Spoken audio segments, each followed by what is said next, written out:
Dan biasanya buka rahang dan kasih kayu dan ikat untuk safety ya kiri kanan. Dan jemput memakai tangan ke dalam rahang mata kail tersebut.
Yang telah lama saya sudah banyak mencium nih Pak, dan Pak Abdal dulu di sini dulu udah mencium beliau kan, dan saya untuk berjalan sama beliau untuk penanganan terbunuh. Jadi selama dengan kawan yang di sini Pak Lope sama Pak Neno Padel yang saya kenali yang sudah sering jalan sama saya untuk lapangan, untuk penanganan untuk masalah buaya ini, makanya itu buaya. Nama saya dulu. Saya Danusa Terlambang dari komunitas reptil dan amfibi Padang. Jadi saya adalah salah satu dan teman-teman komunitas reptil ini salah satu mitra dari dulunya mitra dari Balai Konservasi Sumber Daya Alam BKSDA Sumbar.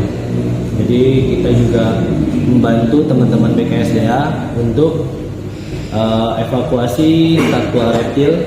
Dan juga tidak luput, saya juga pernah ikut serta dalam evakuasi harimau Sumatera, juga pernah beruang dan hewan-hewan satwa lainnya.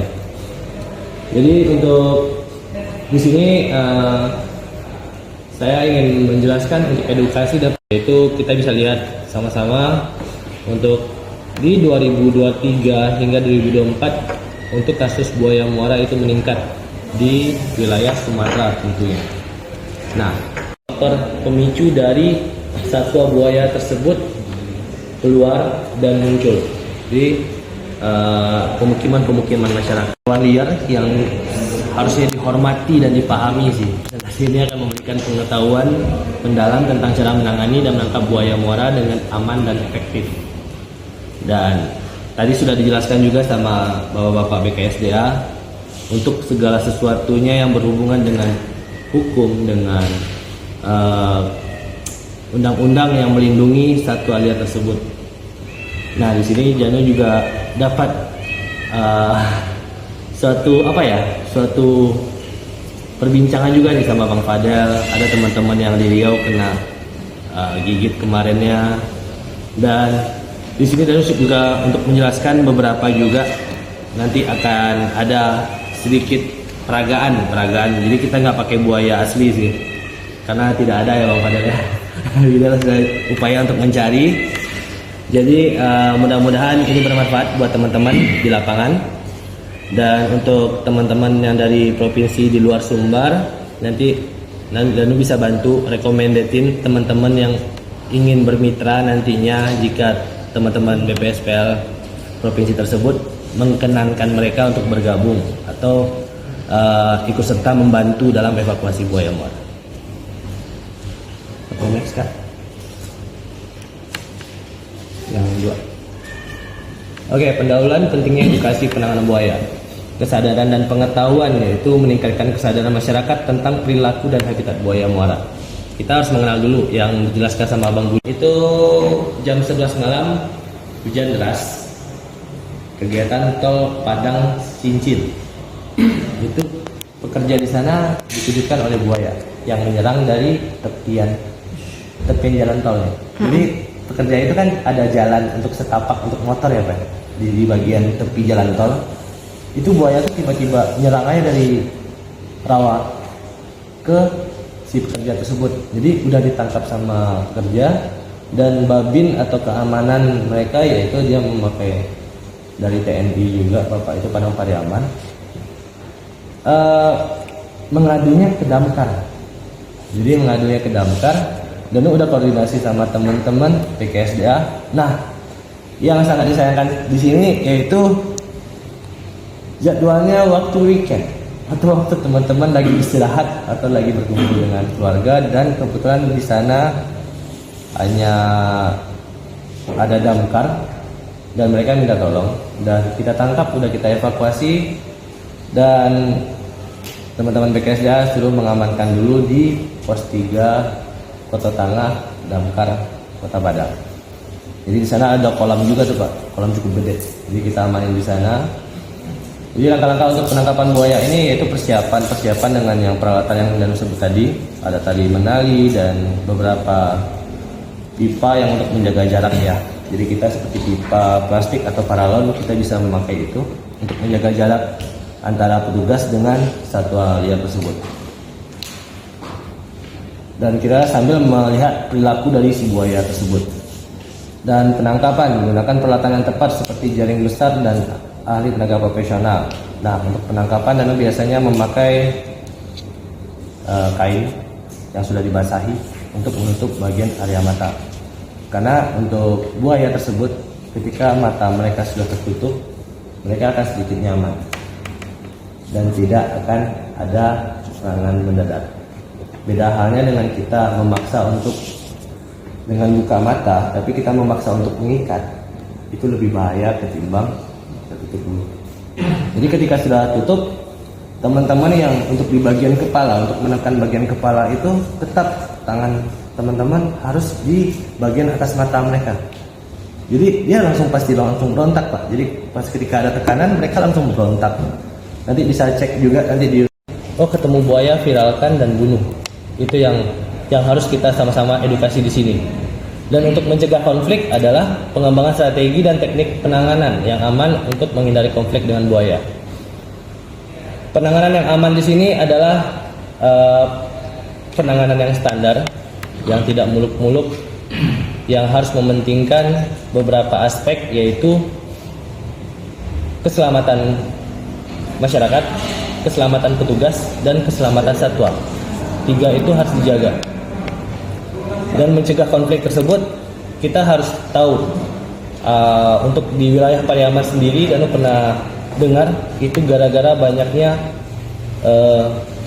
tambak udang, itu pemicu dari buaya muara tersebut keluar atau mendekati perairan atau mendekati pemukiman masyarakat. Dan untuk yang kedua di daerah Pasaman, dan ini juga pernah ke sana, itu pembukaan lahan sawit, yaitu mungkin pembesaran lahan sawit yang tidak ada pengontrolan ya, seperti untuk membendung aerasi drainase ya, untuk masuk ke wilayah lahan sawit, itu mereka akan mengkeruk seperti parit besar, dan itu pemicunya yaitu ikan-ikan akan berkumpul di sana. Ketika ikan-ikan berkumpul di suatu bilang saja seperti parit, itu akan memicu buaya muara masuk ke parit tersebut. Dan nanti pasti petani akan sering, biasanya di wilayah Jambi itu sangat banyak untuk daerah sawitnya, dan lu pernah kesana juga untuk buaya muara dan buaya senyulong. Oke, next. Karakteristik dan habitat buaya muara. Persebaran, mereka ditemukan di wilayah tropis Asia Tenggara, Australia Utara, dan beberapa bagian Papua Nugini, dan banyak perairan pesisir wilayah Indonesia yang memenuhi untuk buaya muara tersebut. Kalau untuk di wilayah Sumatera Barat sendiri, Danu pernah konflik di daerah pesisir selatan, Kota Padang dan Pariaman, sampai ke Pasaman. Dan mereka tidak menutupi kemungkinan untuk menyeberangi kepulauan yang mendekati daerah tersebut. Seperti kalau di sini yaitu Pulau Mentawai. Jadi kandang TTS yang untuk bagian yang hijau itu hanya untuk TTS di sini, tempat transit satwa di sini buayanya hanya berukuran 3 meter yang bisa dalam satu kandang. Jadi tidak lebih, Pak. Jadi kalau dapat buaya 4 meter, 5 meter itu biasanya langsung dilepas lagi jalan. Teknik peralatan yang dibutuhkan, jaring besar itu sebenarnya bisa diganti dengan kain. Dan kalau teman-teman reptil biasanya kalau kita nggak selalu siap ya untuk kain tersebut, dan untuk meminta ketika ada penanganan konflik, kita meminta ke warga itu sedikit ada waktu nih yang untuk menghambat kita untuk evakuasi. Nah biasanya teman-teman reptil langsung gerak cepat memakai bajunya atau memakai jaketnya sendiri untuk menutupi mata bagian buaya tersebut sampai robek-robek ke baju. Untuk umpan, nah untuk umpan di sini Danu biasanya untuk perairan dalam ya, Pak. Jadi buaya yang biasa di perairan dalam, ketika kita main kucing-kucingan untuk evakuasinya, Danu memakai umpan tanpa memakai mata kail.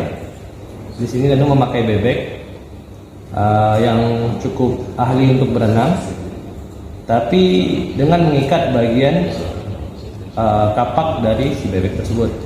Mengikatnya dengan simpul yang sangat kuat dan bagus, dan ujung tali tersebut kita harus mendeteksi kedalaman dari perairan tersebut.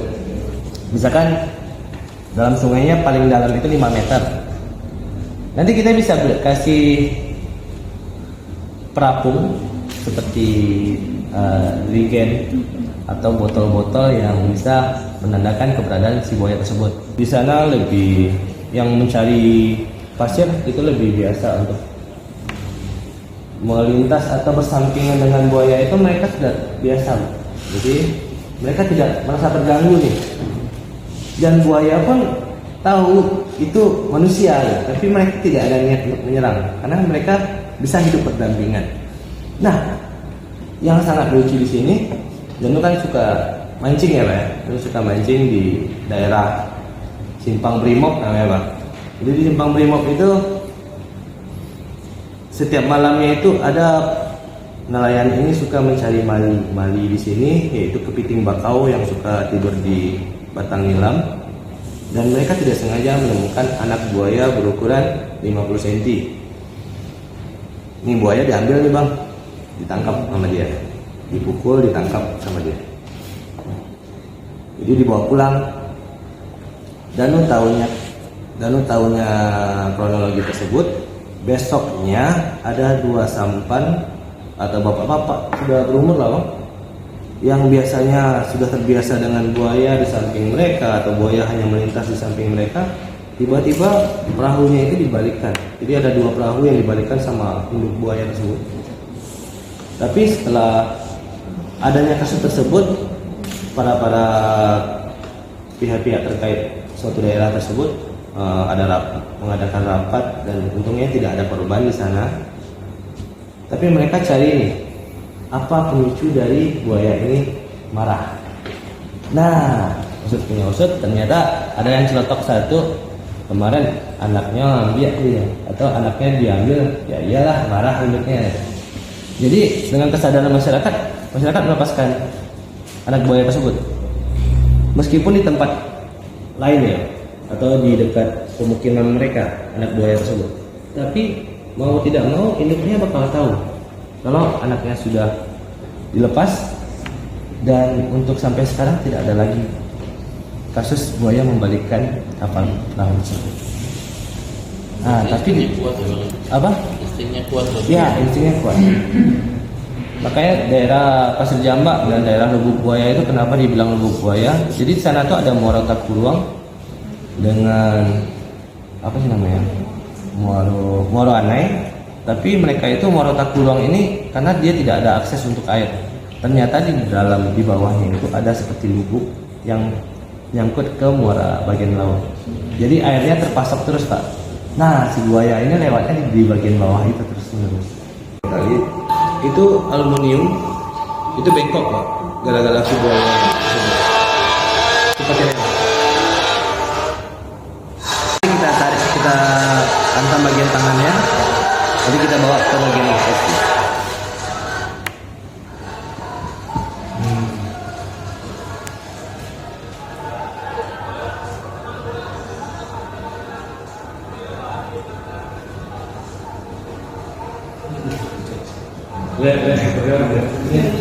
Nah itu bagian kakinya, kita harus tetap rileks, santai juga untuk mengikatnya biar fokus. Jadi jangan terlalu buru-buru untuk mengikatnya, karena kita harus mementingkan safety dari teman-teman, satu kesehatan dari si satwa yang kita evakuasi, dan kita memikirkan simpulnya agar jangan menyakiti satwa tersebut. Jadi itu bagian sling itu tidak kuat lagi, jadi Danu udah bilang sama itu. Jadi slingnya yang tidak tajam, yang dilindungi sama plastik, karet plastik gitu, buka plastik gitu. Kalau kita dekat sama dia, jantung nggak betul-betul kencang tuh. Hanya satu buaya dan satu ganda, karena tempatnya kecil Pak. Jadi kalau ditaruh dua buaya, mereka bakal saling bunuh. Apalagi dengan keadaan Nggak boleh pilih satu ya? nggak boleh. Tapi kalau yang kayak orang di belakang masih enak lah. Apa? Saling ini kalau dia berdua itu saling ini. Kalau di tempat area yang sempit saling gigit, saling bunuh. Karena mereka kan mempunyai hijau itu kan sama yang baju hijau itu megang kakinya. Danu di belakang itu memegang kaki mereka berdua di belakang. Nah ini sengaja, ini perdana nih Danu di belakang. Biasanya Danu di depan terus nih. Jadi kami biasa komunitas reptil itu biasanya ada ompimpa, siapa yang di kepala gitu. Siapa yang kalah di kepala. Yang paling berat itu di sebelah mana Bang? Bagian kepala. Bagian kepala sama bagian ekor. Karena ekornya depannya harus kuat, karena otot mereka sangat kuat Pak. Jadi Danu pernah syuting dulu di Jejak Petualang itu sama teman-teman tentara di Bukit Tinggi. Itu kita pinjam buayanya untuk syuting.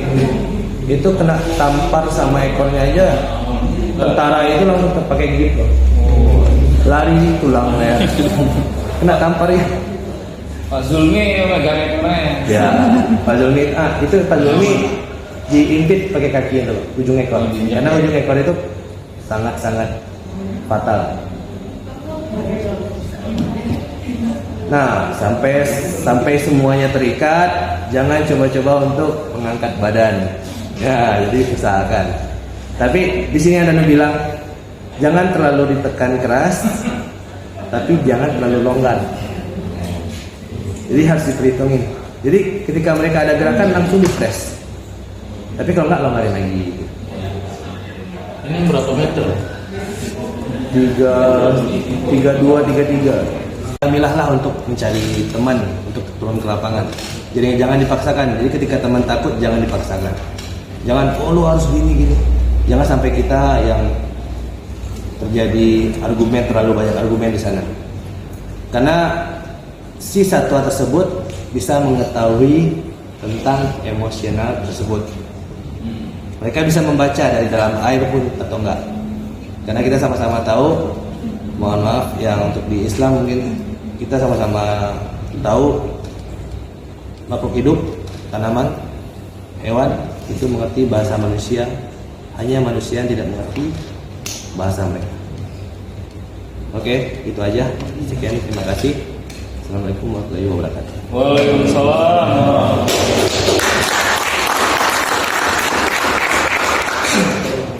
Kawan-kawan juga bisa meneruskan ke kawan-kawan yang kebetulan tidak hadir di kesempatan kali ini. Ya kita komunikasi juga ya kawan-kawan yang tadi yang saya sebutkan jumlahnya begitu banyak. Di sini kebetulan koordinatornya ini kan Pak Idrisman gitu ya, kaki hijaunya Pak Idrisman. Ya mudah-mudahan bisa kita tuntaskan bersama lah ya terkait permasalahan apa yang kita lakukan. Saya rasa itu terima kasih banyak dan kawan-kawan ya yang di Wilker Ya Mas Zaid, Mas Dimas, ini juga kita berproses, mudah-mudahan ini nanti sertifikatnya kita usulkan ke BDA bisa menambah IPASN kita. Itu dari saya, terima kasih untuk seluruh narasumber dan kawan-kawan peserta yang saya banggakan. Terima kasih. Saya tutup langsung dengan ucapan alhamdulillahirabbil alamin. Wassalamualaikum warahmatullahi wabarakatuh.